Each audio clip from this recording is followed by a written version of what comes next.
दिखाने जा रहे हैं बच्चों को दशहरे के ऊपर। त्रेता युग में श्री राम दशरथ जी के घर श्री राम जी के रूप में जन्म लिया था। राजा दशरथ के पुत्र के रूप में श्री राम जी का जन्म त्रेता युग में हुआ और उनकी पत्नी थी माता सीता और उनके एक भाई थे जिनका नाम था लक्ष्मण जी। इस तरह श्री राम, सीता और लक्ष्मण जी की जोड़ी को हम सब नमस्कार करते हैं। राजा दशरथ के वचनों पर चलते हुए राम जी बहुत ही आज्ञाकारी थे अपने माता पिता के। उन्होंने अपने पिता राजा दशरथ की आज्ञा को मानते हुए 14 वर्ष का वनवास लिया और वह वन को गमन करने के लिए चल दिए। माता सीता, राजा श्री राम और लक्ष्मण जी सभी वन को गए और एक कुटिया में रहने लगे। तभी एक दिन माता सीता को एक सुनहरी मृग दिखाई दिया। वह सुनहरी मृग इतना सुंदर था कि उसको देखकर माता सीता का मन मोहित हो उठा और वह उस मृग को अपने पास रखना चाहती थी कि वो मृग मेरे पास ही रहे। तो इसी उद्देश्य से उन्होंने श्री राम जी और लक्ष्मण जी से कहा कि मुझे ये मृग लाके दो और उनके कहने पर श्री रामचंद्र जी मृग की खोज के लिए निकल पड़ते हैं और मृग को खोजते खोजते उन्हें रास्ते में एक शिकारी दिखाई देता है। जो मृग था वो राक्षस के रूप में था और वो रावण का भेजा हुआ दूत था। फिर माता सीता का हरण करने के लिए रावण वन में आते हैं। वो माता सीता से भिक्षा की मांग करते हैं। भिक्षाम देहि।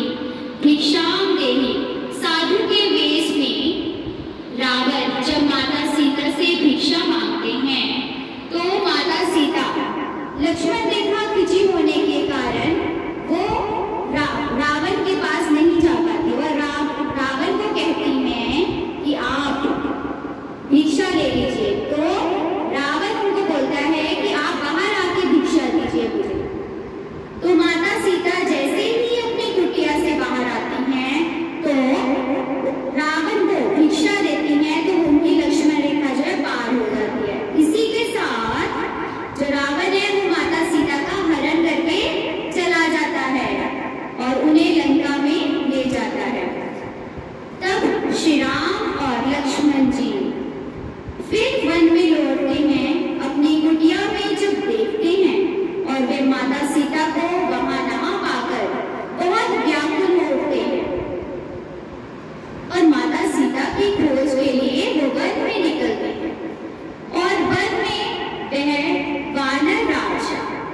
में उन्होंने ज्योति संजीवनी बूटी से उस लक्ष्मण को प्राण दिए।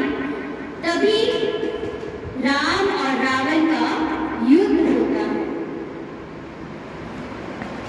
इस युद्ध से पहले श्री रामचंद्र जी ने माँ दुर्गा की 9 दिनों तक माँ दुर्गा की उपासना की थी और दशमी तिथि के दिन माँ दुर्गा के आशीर्वाद से विजय प्राप्त की थी।